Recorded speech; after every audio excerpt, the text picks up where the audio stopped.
ಕಾರ್ಗಿಲ್ ವಿಜಯ್ ದಿವಸವನ್ನ ಚನ್ನರಾಯಪಟ್ಟಣ ಮಾಜಿ ಸೈನಿಕರ ಸಂಘದ ಸದಸ್ಯರು ಬಹಳ ಅರ್ಥಪೂರ್ಣವಾಗಿ ಆಚರಣೆ ಮಾಡಿದರು.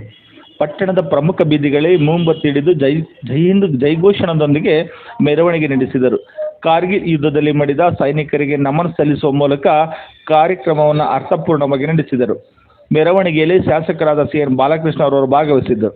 ಇದೇ ಸಂದರ್ಭದಲ್ಲಿ ಮಾಜಿ ಸೈನಿಕರ ಸಂಘದ ಅಧ್ಯಕ್ಷರಾದ ಪ್ರಭಾರ ಉಪನೋಂದಣಾಧಿಕಾರಿ ದೇವರಾಜ್ ಎಂ, ಉಪಾಧ್ಯಕ್ಷರಾದ ವೆಂಕಟೇಶ್, ಸಂಘಟನಾ ಕಾರ್ಯದರ್ಶಿ ನಿಂಗರಾಜ್, ಪುರಸಭೆಯ ಸ್ಥಾಯಿ ಸಮಿತಿ ಅಧ್ಯಕ್ಷರಾದ ಗಣೇಶ್, ಮನೋಹರ್ ಸೇರಿದಂತೆ ಇನ್ನು ಮುಂತಾದವರು ಭಾಗವಹಿಸಿದ್ದರು. ವೀಕ್ಷಕರಿಗೆ ಕಾರ್ಗಿಲ್ ವಿಜಯೋತ್ಸವದ ಶುಭಾಶಯಗಳು.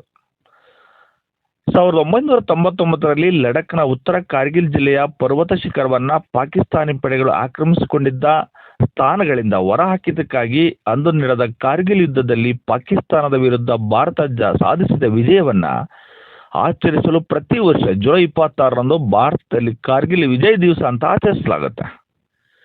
ಈ ದಿನವನ್ನ ಭಾರತದ ಪ್ರತಿಯೊಬ್ಬ ಪ್ರಜೆಯು ತಮ್ಮ ಮನೆಗಳಲ್ಲಿ ಆಚರಣೆ ಮಾಡುವುದು ನಮ್ಮಗಳ ಕರ್ತವ್ಯ.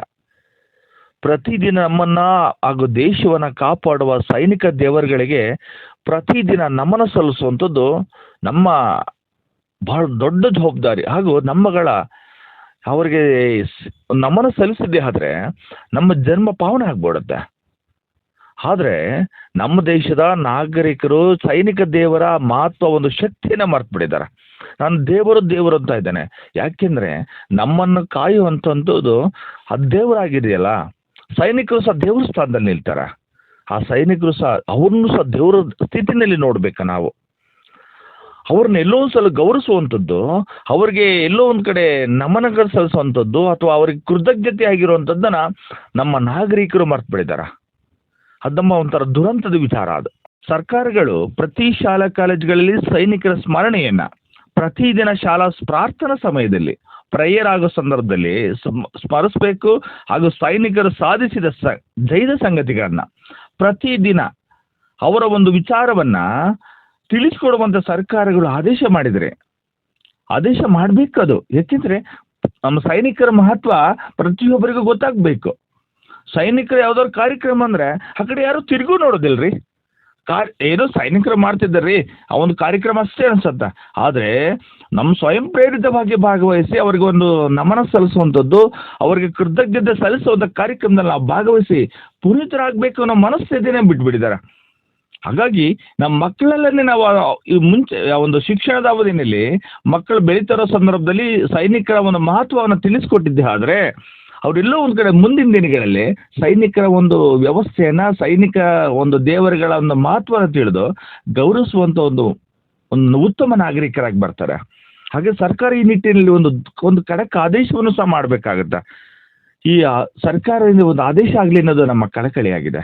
ಈ ದೇಶದೆಲ್ಲೆಡೆ ಕಾರ್ಗಿಲ್ ಮತ್ತು ಯುದ್ಧದಲ್ಲಿ ಏನು ನಮ್ಮ ದೇಶ ಗೆಲುವನ್ನು ಸಾಧಿಸೋದ್ರ ಮೂಲಕ ಈ ದೇಶದ ಗೌರವವನ್ನ ನಮ್ಮ ದೇಶದ ಸೈನ್ಯ ಹೆಚ್ಚು ಮಾಡಿರುವಂಥ ಸಂದರ್ಭದಲ್ಲಿ ಅದರ ಜೊತೆಯಲ್ಲಿ ಆ ಒಂದು ಯುದ್ಧದಲ್ಲಿ ಇವತ್ತು ದೇಶಕ್ಕೋಸ್ಕರ ಬಲಿದಾನ ಆಗಿರ್ತಕ್ಕಂಥ ಸೈನಿಕರಿಗೆ ಗೌರವಾರ್ಥಕವಾಗಿ ಸ್ಮರಣಾರ್ಥಕವಾಗಿ ಈ ಒಂದು ಶುಭ ದಿವಸ ಚನ್ನರಾಯಪಟ್ಟಣ ಒಂದು KR ವೃತ್ತದಿಂದ ನಮ್ಮ ತಾಲೂಕು ಮಾಜಿ ಸೈನಿಕರ ಸಂಘದ ಒಂದು ನೇತೃತ್ವದಲ್ಲಿ ಎಲ್ಲ ಸಂಘಟನೆಗಳು ಕೂಡ ಸೇರಿ ಆಯೋಜನೆಗೊಂಡು ಇವತ್ತು ದೀಪದ ಮೂಲಕ ಆಂಜನೇಯ ಸ್ವಾಮಿ ದೇವಸ್ಥಾನದ ಮೂಲಕ ಇವತ್ತು ಜಾಥಾವನ್ನ ಮಾಡೋದ್ರ ಮೂಲಕ ದೇಶದ ಸೈನಿಕರಿಗೆ ಗೌರವ ಸಮರ್ಪಣೆಯನ್ನು ಮಾಡಿರ್ತಕ್ಕಂಥ ವಿಶೇಷವಾದಂಥ ದಿವಸ ಈ ಒಂದು ದಿವಸ ಅಂತ ನಾವಾದರೂ ಕೂಡ ಭಾವಿಸಿದ್ದೇವೆ.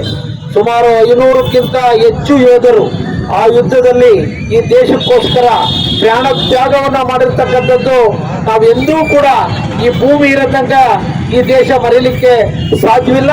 ಅವರ ಆತ್ಮಕ್ಕೆ ಚಿರಶಾಂತಿಯನ್ನ ಕೋರಿ ಅವ್ರಿಗೆ ಗೌರವಪೂರ್ವಕವಾದಂತಹ ಶ್ರದ್ಧಾಂಜಲಿಯನ್ನ ಅರ್ಪಿಸ್ತಕ್ಕಂಥದ್ದು ಪ್ರತಿಯೊಬ್ಬ ಭಾರತೀಯನ ಜವಾಬ್ದಾರಿ ಮತ್ತು ಕರ್ತವ್ಯ ಅಂತ ನಾವು ಈ ಸಂದರ್ಭದಲ್ಲಿ ವಿಶೇಷವಾಗಿ ಹೇಳ್ಬೇಕಾಗ್ತದೆ. ಏಕೆಂದ್ರೆ ಚಳಿ ಮಳೆ ಅನ್ನದೇ ಇವತ್ತು ದೇಶದ ಗಡಿ ಭಾಗದಲ್ಲಿ ಎದೆಯೊಡ್ಡಿ ದೇಶದ ರಕ್ಷಣೆಯನ್ನು ಮಾಡ್ತಿರ್ತಕ್ಕಂಥ ಸೈನಿಕರಿಗೆ ನಾವು ಗೌರವವನ್ನು ಕೊಡ್ತಕ್ಕಂಥದ್ದು ನಮ್ಮೆಲ್ಲರ ಆದ್ಯ ಕರ್ತವ್ಯ ಜವಾಬ್ದಾರಿ.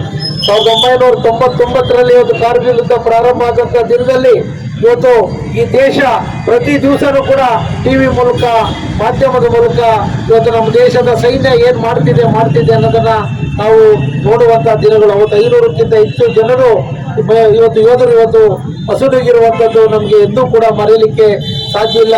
ಅವರು ಇವತ್ತು ದೇವರ ಸ್ವರೂಪದಲ್ಲಿ ದೇಶವನ್ನ ಕಾಪಾಡಿದ್ದಾರೆ ಅಂತಕ್ಕಂಥ ಮಾತನ್ನು ಕೂಡ ನಾನು ಈ ಸಂದರ್ಭದಲ್ಲಿ ಹೇಳ್ತಾ, ಹೌದು, ಅಟಲ್ ಬಿಹಾರಿ ವಾಜಪೇಯಿ ಅವರು ದೇಶದ ಪ್ರಧಾನಮಂತ್ರಿಗಳಾಗಿ ಈ ದೇಶದ ಪ್ರತಿಯೊಬ್ಬ ಭಾರತೀಯ ಎಲ್ಲ ಧರ್ಮೀಯರು ಕೂಡ ಅವರಿಗೆ ಮಿಲಿಟರಿ ಆತ್ಮಸ್ಥೈರ್ಯವನ್ನು ತುಂಬುವಂತ ಕೆಲಸವನ್ನು ಮಾಡಿತು. ಇವತ್ತು ಕಾರ್ಗಿಲ್ ಭಾಗದ ಒಂದು ಡೆವಲಪ್ಮೆಂಟ್ಗೆ ಈಗಿನ ಕೇಂದ್ರ ಸರ್ಕಾರ ಇವತ್ತು ಗಡಿ ಭಾಗದ ಎಲ್ಲ ರಸ್ತೆಗಳ ಅಭಿವೃದ್ಧಿಗೂ ಕೂಡ ಇವತ್ತು ವಿಶೇಷವಾದಂತಹ ಆದ್ಯತೆಯಲ್ಲಿ ವ್ಯವಸ್ಥಿತವಾದಂತಹ ರೀತಿಯಲ್ಲಿ ಈ ದೇಶದ ಒಂದು ರಕ್ಷಣೆಗೆ ಇವತ್ತು ಅವಕಾಶವನ್ನು ಮಾಡಿಕೊಟ್ಟಿದೆ ಅಂತಕ್ಕಂಥ ಮಾತನ್ನು ಕೂಡ ನಾನು ಈ ಸಂದರ್ಭದಲ್ಲಿ ಹೇಳ್ತಾ, ನಮ್ಮ ರಾಜ್ಯದ ವಿಧಾನಸಭಾ ಸಮಿತಿನಲ್ಲಿ ನಾವು ಕೂಡ ಗಡಿ ಭಾಗದ ಎಲ್ಲ ಪ್ರದೇಶವನ್ನು ಕೂಡ ನೋಡಿ ಬಂದಂತ ಸಂದರ್ಭ. ಅಲ್ಲಿ ನೋಡಿದಾಗ ಗೊತ್ತಾಗುತ್ತೆ ಇವತ್ತು -14 -13 ಕೆಲವು ಕಡೆ ಮೇಲ್ಗಡೆ ಒಂದು ಉಸಿರಾಟದ ತೊಂದರೆ, ಇವೆಲ್ಲವನ್ನು ನೋಡಿದ್ರೆ ನಾವು ನಿಜವಾಗ್ಲೂ ಕೂಡ ನಾವು ಅದಕ್ಕೆ ಬೆಲೆ ಕಟ್ಟಲಿಕ್ಕೆ ಅವ್ರ ಸೇವೆಗೆ ಸಾಧ್ಯವಿಲ್ಲ ಅಂತಕ್ಕಂಥ